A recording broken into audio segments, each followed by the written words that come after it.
Bienvenidos al segundo capítulo de la Cátedra Abierta con Diego Arango, un espacio para conversar. Primero, para conversar con buenos seres humanos y segundo, para conocer experiencias de la vida de trabajo, de la vida profesional, que el invitado considere significativos y que es interesante que no queden en el olvido o en el anonimato. Hoy tengo un invitado para mí muy especial, demasiado especial, que es Juan Leonardo Correa, porque somos calasancios. Juan Leonardo Correa Jaramillo. Enseguida le voy a pedir a él que haga un recorrido de quién ha sido y por supuesto de quién es. Yo le recuerdo que esta cátedra surge de mi experiencia de 50 años de docencia universitaria, donde he tenido 23,000 alumnos en 23,000 horas de clase. Y en ese ejercicio entendí que a los estudiantes les llama la atención, los convoca, los trama, que se les cuenten historias. Juan Leonardo, ¿cuál es tu historia personal? ¿Quién es Juan Leonardo Correa Jaramillo, el hijo del doctor Correa del Instituto del Tórax? Bueno, Diego, muchas gracias por tu invitación. Realmente, pues, es un honor para mí.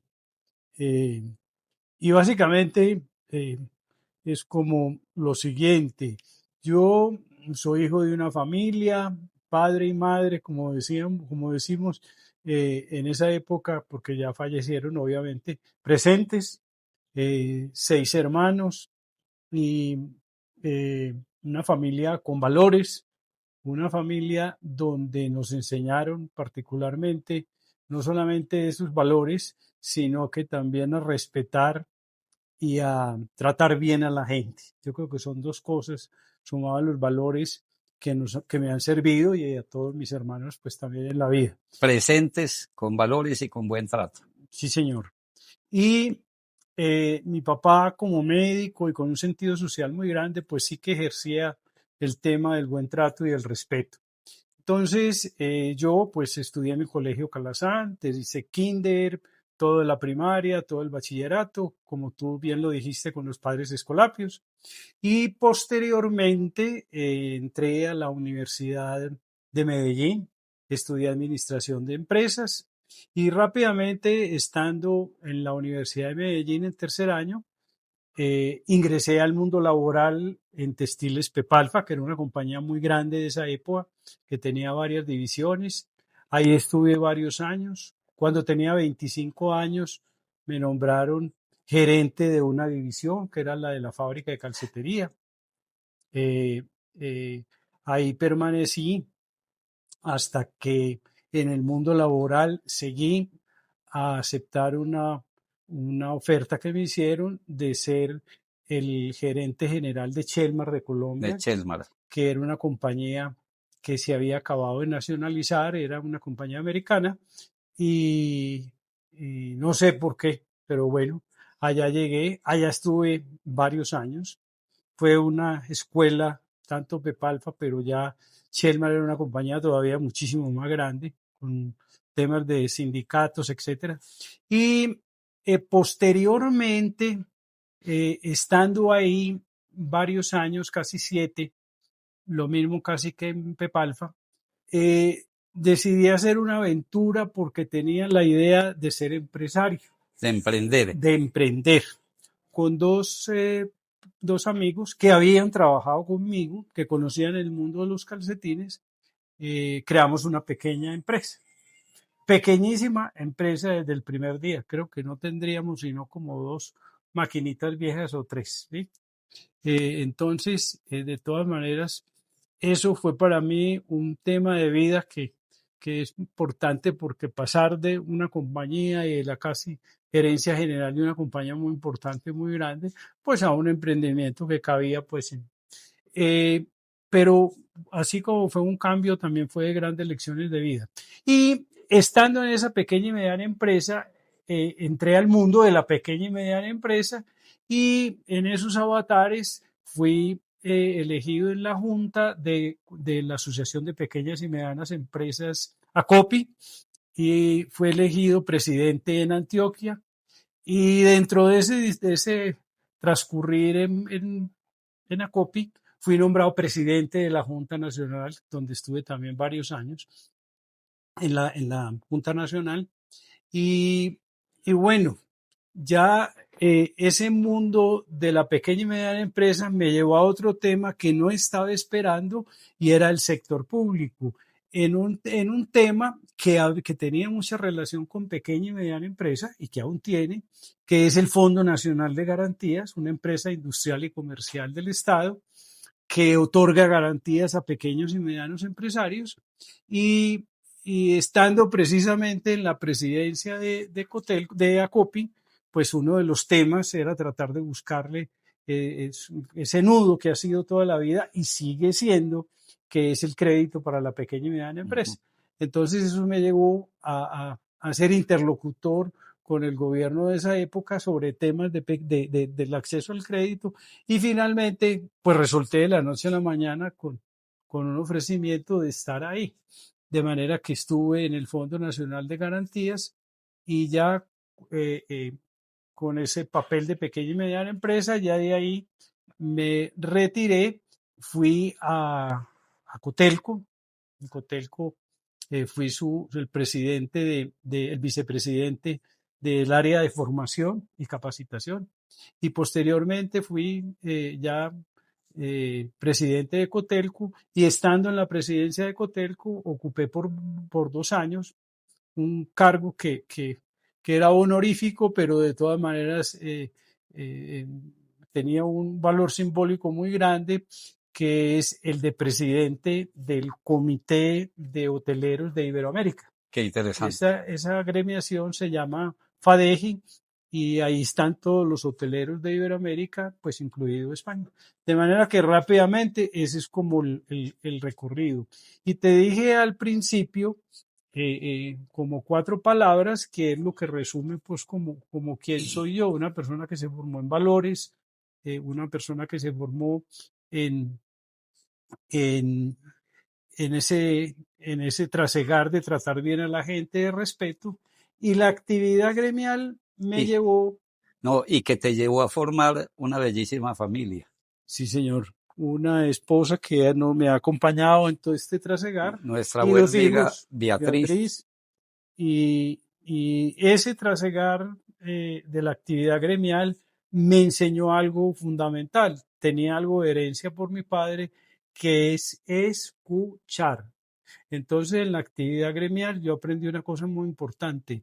El líder gremial no es el que más duro hable ni el que más grite, es el que más escuche. Es el que ¿Sí? más escucha. Porque en un gremio hay gente de todas las ideas, de todos los estilos, de todos los pensamientos políticos, y uno tiene que guardar el yo y sacar el nosotros. Uno debe apartar el yo y trabajar con el nosotros. Esa es una gran enseñanza, son pequeñas frases que traen grandes enseñanzas. Entonces, el centro de esta charla, te invito, Juan Leonardo, a que hablemos de tu qué hacer en un gremio. Cuando ya yo dejo aparte el yo y trabajo con el nosotros, uno como dirigente gremial es un tejedor. Y creo que te fue muy bien porque habías trabajado en Pepalfa, en una tejeduría. Es un tejedor y es un formador.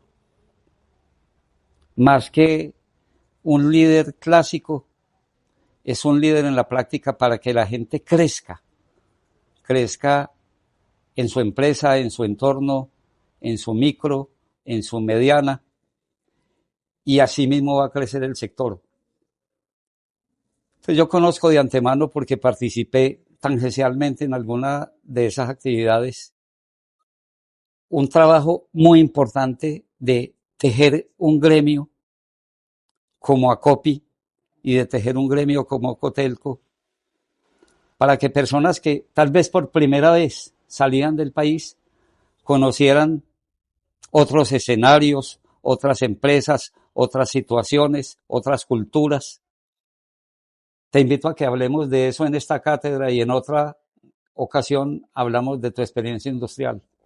Bueno, sí, Diego, básicamente eh, eh, tengo como una fortuna muy grande y es que tanto los miembros de junta de esas épocas, de esas dos entidades gremiales, como, bueno, en el caso de Cotelco, pues yo estaba en la parte ejecutiva y después, pero también al principio los dirigentes que habían antes de yo llegar a la presidencia y lo mismo la parte ejecutiva de ACOPI, pues coincidimos en algo de que definitivamente el gremio no es solamente representación, sino una palabra formación. Formación. Formación. Entonces, para mí, si tú me preguntas un gremio, está en dos palabras, formación y representación. Muy bien. Representación para las entidades oficiales, internacionales, pero formación, la gente se afilia para cambiar experiencias entre los pares y para aprender. Para crecer. Para crecer. Conceptualmente, académicamente. Y eso lo entendimos desde ACOPI, es traer experiencias internacionales a través de foros, seminarios y sacar a la gente al exterior. Entonces nos tocó, tanto en ACOPI, empezar a gestionar recursos, buscar cómo ayudarle a esos pequeños y medianos empresarios. Y de ahí empezamos a salir a conocer, yo diría como con una frase, el mundo. Entonces, en alguna oportunidad comentado o te comenté de que hicimos un viaje por un congreso que hubo en Australia y nos llevó a conocer experiencias en Australia, pequeña y mediana empresa, a Singapur, a Malasia, y ya un grupo de esos nos fuimos para China. Entonces, pues es a ratos me despierto porque fuimos 100 personas, 100. 100. Entonces un grupo de 100 personas, no solamente por la logística, sino también porque no íbamos de paseo, íbamos a conocer, obviamente, la cultura y todo, pero también empresas exitosas, asociaciones gremiales que hacían los pares en otros países. Entonces fuimos 100 personas y eso pues es todo, tiene todas las aventuras del caso. Con ACOPI, ¿cuántos países recorrieron? Muchísimos países. Con ACOPI recorrimos, yo creo que unos 14, 15 países, ¿sí? Y en Cotelco hicimos lo mismo. En Cotelco ya con más estructuración, apoyados con algún crédito, con algunos recursos del Fondo de Promoción Turística o sea, hubo más músculo. Fuera de eso, también con Cotelco, empezamos a hacer unos seminarios también. Igual lo hicimos en ACOPI, pero ahora teníamos más músculo, más experiencia y empezamos a hacer unos seminarios aquí trayendo conferencistas internacionales y llevando gente al exterior. Entonces, ¿a qué íbamos y cuál fue todo el impulso que hicimos en Cotelco de formación? Básicamente a conocer los hoteles. Entonces, hace unos años ya empezamos a que había que ir a definir qué tipo de hotel. Entonces estaban los hoteles boutique, los hoteles de sol y playa, los hoteles como en Japón, que son hoteles de fin de semana. La gente no se va para fincas, sino que se va para el hotel. Se va para el hotel. Se va para el hotel. Estaban los hoteles naturaleza.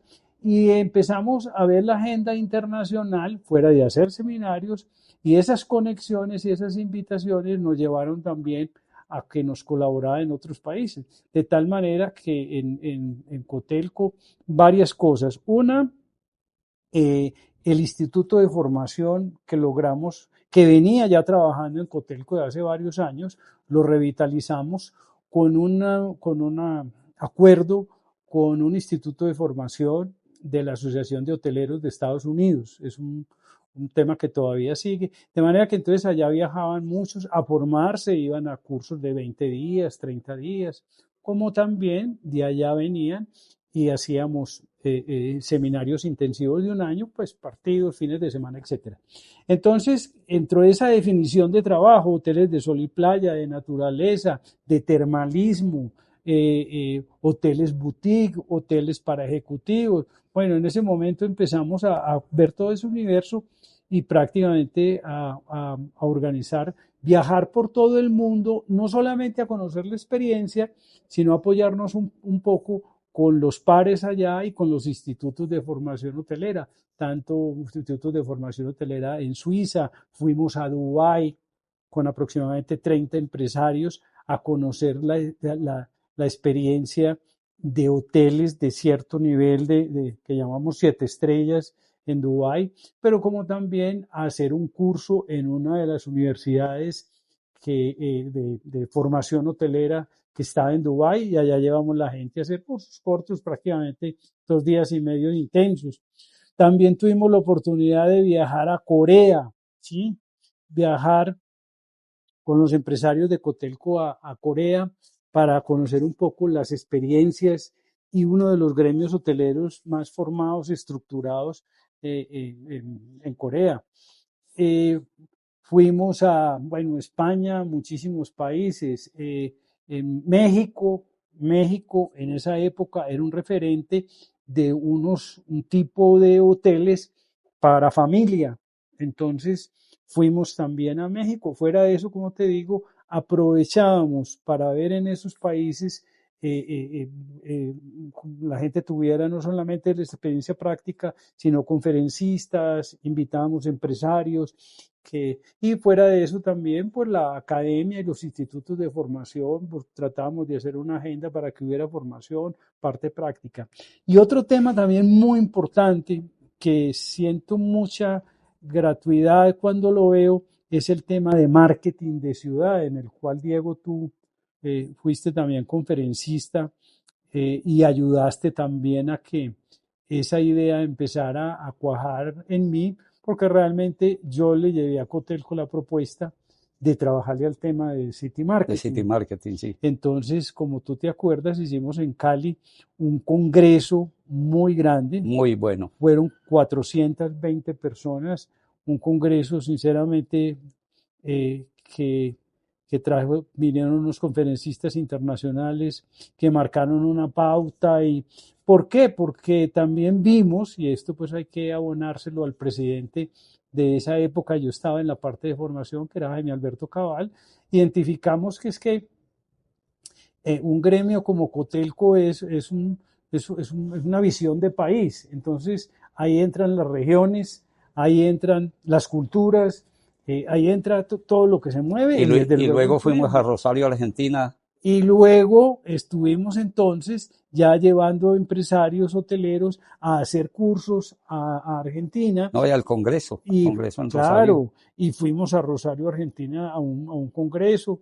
Y entonces ese tema del City Marketing abrió una perspectiva de que el hotel no es solo ahí, el hotel y sus cositas, sino que está inmerso en el mundo del turismo, de la cultura de la ciudad, En un ecosistema de la ciudad. en un ecosistema de la ciudad. Yo quiero puntualizar 2 o 3 aspectos con esta experiencia que fue tan interesante. Tú me invitaste como académico a algunas de esas misiones, y es cuando llegamos a otro país, llegamos a la Argentina o a Rumania o a España o a Hungría o a Italia, a conocer modelos, a conocer esquemas. Uno solo no es capaz de hacer eso, porque recuerda que en Italia nos recibió el viceministro de Relaciones Exteriores, en Argentina nos recibió el ministro de Turismo. ¿Cómo un gremio es capaz de convocar y uno solo se gastaría media vida haciendo ese periplo? El impacto que a mí me generó, varios de los impactos que a mí me generaron, y que es algo que ustedes hicieron y quisiera que me lo puntualizaran más, es como pequeños empresarios, por ejemplo, pequeños hoteleros, era la primera vez que salían del país, de regiones apartadas de Colombia, con un hotel rural, y un gremio les dice, venga que lo llevamos. Y era un ejercicio donde iban los gerentes colombianos de hoteles 5 estrellas y gerentes de pequeñas poblaciones, hoteles rurales. ¿Cómo fue ese ejercicio de cohesión? Ese es un ejercicio para mí muy bonito y de mucha satisfacción, porque lo primero es armar los temas, pensar en una ciudad como Corea. Nadie tenía ningún relacionamiento en Corea. Entonces, empezar a hacer todo ese trabajo para poder llegar a la Asociación de Empresarios de allá, y en fin, y lo mismo pues en muchos de sus países, que hoteles muy importantes especializados en los temas nos recibieran.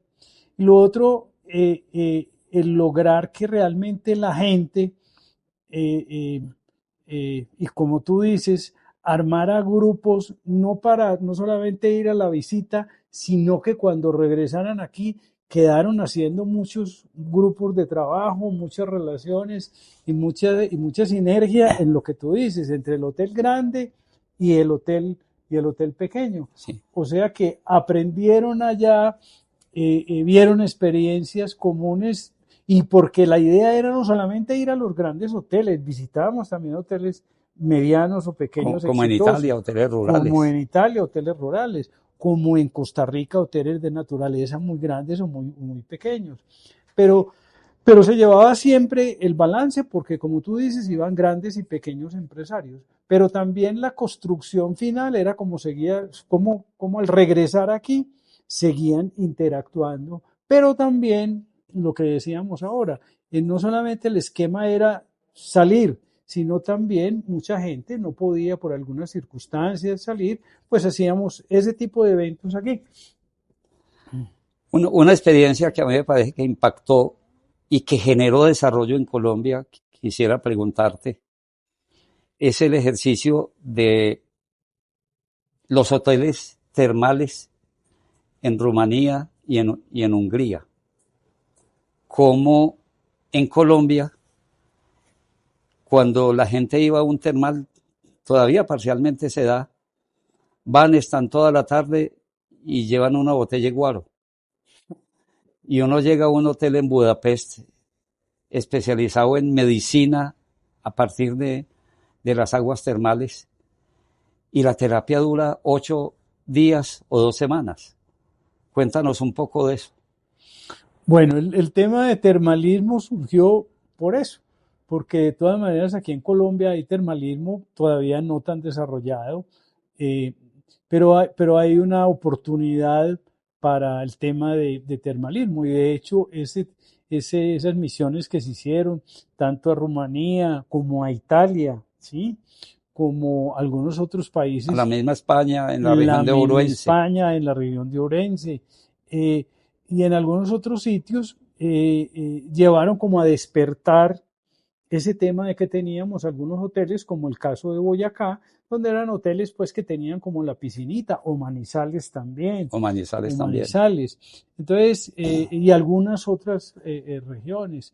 Eh, entonces, eso a qué llevó como a despertar de que definitivamente había posibilidad de hacer más infraestructura hotelera, mejorar el tema de termalismo incipiente y empezar a trabajarle al tema. El año pasado, a finales del año, a nosotros también en Orense habíamos participado y llevado empresarios a un congreso que realiza anualmente sobre termalismo y el año pasado sentí mucha satisfacción porque se realizó ese mismo congreso internacional en Colombia, en Paipa, En ¿sí? Paipa. Y como somos seres humanos que a ratos también sentimos como la alegría y la satisfacción de haber contribuido al desarrollo del país, pues en esa inauguración pues expresaron cómo Cotelco había sido el abanderado y el que había empezado a, a trabajar ese tema y a sacar esos hoteleros y a que se formaran y hoy pues recibían esa, ese congreso. A manera de aprendizaje, algunas anécdotas que quieras contar de esa experiencia. Pues Que, esa, anécdotas que pueden ser casos curiosos, que generan risa. yo creo que esas anécdotas van orientadas a lo siguiente. Primero, llegar a otras culturas donde hay un concepto del tiempo, del horario, de sí.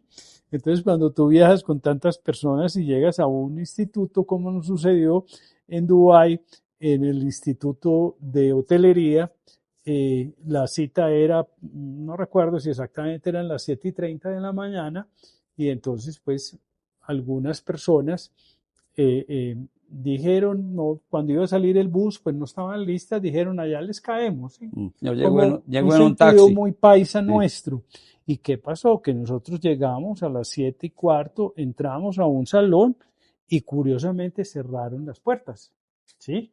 Y cuando la gente llegó al instituto le dijeron, ¿para dónde va? Y le dijo, no, aquí pueden venir a las 2 de la tarde después del almuerzo que empiece el otro ciclo de charlas porque ya no se interrumpe, ¿sí? Y eran unos 6 hoteleros, 2 de ellos muy importantísimos, y se quedaron completamente afuera, ¿sí? Como igualmente en la visita a Corea, pues, y a Japón, sí que más, pues todo se desarrollaba dentro de un estricto protocolo. Los horarios eran a minutos, o sea, cuando el presidente del gremio en los hoteleros y el viceministro de turismo de allá nos iba a atender y hablar unas palabras, todo el mundo debía estar en el salón, sentado, o sea, ahí no había pues, y la hora era estar 15 minutos antes ya para que estuviéramos todos listos para que vinieran ellos. Y eso, por el contrario, pues no hacía que algunas personas se quedaran o estuvieran, pues, no pudieran llegar de momento a ese acto. Y otra anécdota, pues, es todo lo que sucede viajar con grupos como en Pepalfa, en Acopi, de 100 De personas, 100 un personas. grupo de 100 personas. Hay gente muy, muy querida, pero ahí de todas maneras todos los seres humanos, pues, demostramos no cosas. El uno se levantaba tempranísimo, una empresaria de aquí muy querida, muy líder, se levantaba muy temprano, era la primera, a las 5:30, a las 6:30 estaba sentada, desayunada, y resulta que de pronto salía a la puerta y iba caminando y abrió un almacén y ahí se entró y pasó al otro y le olvidaba. Muchas anécdotas muy simpáticas, pero El manejo de grupos es un manejo muy complejo. muy bien. Yo tengo una teoría de manejo de grupos cuando uno viaja a otros países, o con un grupo de turismo, o con un grupo de aprendizaje, o con un grupo de mezcla de turismo y aprendizaje. Es que se van formando pequeños grupos y pequeñas amistades maravillosas, pero a los 8 días se acaba la luna de miel. Es correcto. Yo digo siempre que estoy en un grupo de esos, a los 8 días hay una pelea, y peleas por bobadas.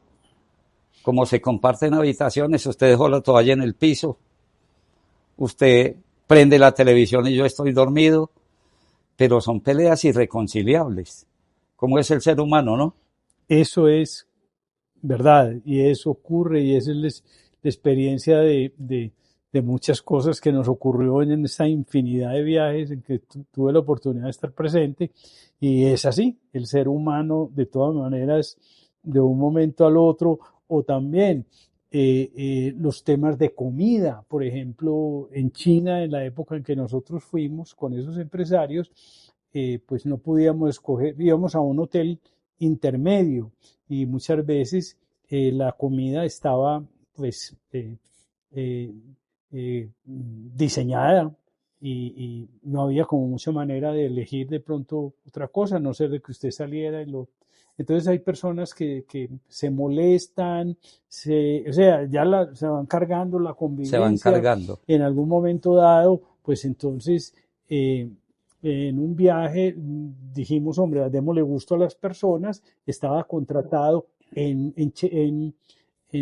ya me olvida dónde, en qué ciudad fue el tema, pero dijimos, bueno, listo, dije yo como coordinador del grupo, no hay ningún problema, nosotros todos vamos a ir a un McDonald's, y el almuerzo que estaba contratado no lo hacemos. Y La guía se molestó mucho porque en un país de esos, de tanta organización, ¿cómo van a dejar el almuerzo? En fin, finalmente nos fuimos para un McDonald's y una persona de esas llegó a ese McDonald's, llevaba 2 días casi sin comer, pues, y desbocada, la bandeja era llena de hamburguesas, de papas, una cosa de loco, se sentó en una mesa sola, alguien le cogió una papa y esa persona se puso, Explotó. explotó, pero si tuvieras los títulos que es esa persona y la manera en que obraba en Colombia, pues hombre, pero de todas maneras explotó, le robaron una papa, era con las hamburguesas, no quería ver a nadie. O sea, cosas que aprende uno como es el ser humano. Bueno, para dar cierre, mm, ¿qué enseñanzas le podemos dar a otros gremios? Hay muchos gremios. Los floricultores, los apicultores, los avicultores, los ganaderos, los metalmecánicos. Para hacer este tipo de misiones empresariales, ¿cuáles serían tus recomendaciones después de haber estado en muchísimos países Pues yo creo que y en casi todos los continentes? Pues yo creo que lo más importante, cada época trae unas necesidades, ¿sí? Y tiene como unos puntos importantes. Entonces, yo creo que es como identificar, porque como hablábamos ahora, todas estas organizaciones gremiales, fuera de representar, tienen que formar. Esas es como las dos palabras que para mí. Y esa formación pues va en esas experiencias internacionales, desde luego que hacer eventos también en Colombia y llevar a la gente al exterior a conocer experiencias, a formarse también con un poquito con cátedra, pero, pero de acuerdo con las necesidades. O sea que tu pregunta la oriento, identificar muy bien hoy qué es, cómo le contribuyo a ese empresario de ese gremio a que su actividad diaria genere más valor. Y para eso, pues tiene que formarse, tiene que ver experiencias y todas esas experiencias pues, son beneficios que se van a ver en su actividad y en su negocio. Y uno lo ve, Diego, la experiencia es que de pronto viajando alguien me aborda y me dice, mire, ¿se acuerda que yo fui con usted, con tal cosa, a tal lado, mire lo que aprendí y nos ponemos a conversar y una idea que aprendió allá le ha generado unos resultados extraordinarios, su negocio ha crecido, como algún otro le pregunto, me dijo, no, yo me di cuenta en ese viaje que yo no tenía el mercado objetivo para desarrollar este tipo de hotel y entonces me puse a tener un hotel más orientado a la gente joven, a las familias, como alguno otro tiene hoteles en México, vimos unos tipos de hoteles que yo nunca los había visto, ni muchos hoteleros, donde la gente va a Vale. leer, hay bibliotecas. Y le voy a contar, Diego, una cosa, que eso fue una lección pues que nos dejó sorprendido. En ese hotel en Ciudad de México, en esa época, había gente mayor que iba allá y pagaba para que una persona le leyera. Qué bien. Desde luego los lectores eran personas muy histriónicas, muy. Y entonces, gente que se va un fin de semana, gente sola, jubilada, con cierto dinero o también, disfruta pues las comodidades del hotel para ese tipo, para ese segmento de personas, pero se llama el Hotel Biblioteca. Y gente que va no a leer, sino a escuchar.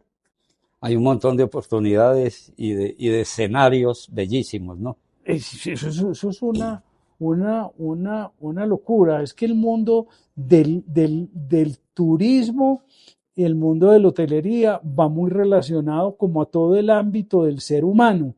Y ya tú ves, por ejemplo, hoy aquí en Medellín, aquí no vamos muy lejos, ya hay hoteles donde hay una concepción, yo diría, si se puede decir, como holística de esa estadía porque entonces hay clases de yoga, ¿sí? También hay cierto tipo de biblioteca, preparan unos conferencistas, no ya para una persona, sino que hay conferencias programadas para hablar de salud, de bienestar, como también el restaurante con un énfasis en el bienestar. hay un par de hoteles ya aquí que están con esa con orientación. esa De orientación. manera que hay un mundo, y ese sí que es un mundo hoy, el mundo de la paz, de la tranquilidad, holístico, o sea, gente que puede aprender muchas cosas que le sirven a través de ir a un hotel. Muy bien, yo creo que hemos tenido un rato muy agradable. Muchas gracias por haberme apoyado en esta cátedra con Diego Arango, cátedra abierta con Diego Arango. La idea es traer excelentes personas, traer excelentes seres humanos. Yo te conozco desde la primaria en el Colegio Calasanz, conozco a tu esposa Beatriz, a tus hijos, admiré mucho a tu papá, a tu padre, y creo que la experiencia para los gremios es una semilla que hay que emular. Muchas gracias por la presencia y muchas gracias por la amistad. A ti, muchas gracias, Diego. Dame la mano. Siempre, siempre mis reconocimientos y mi amistad contigo.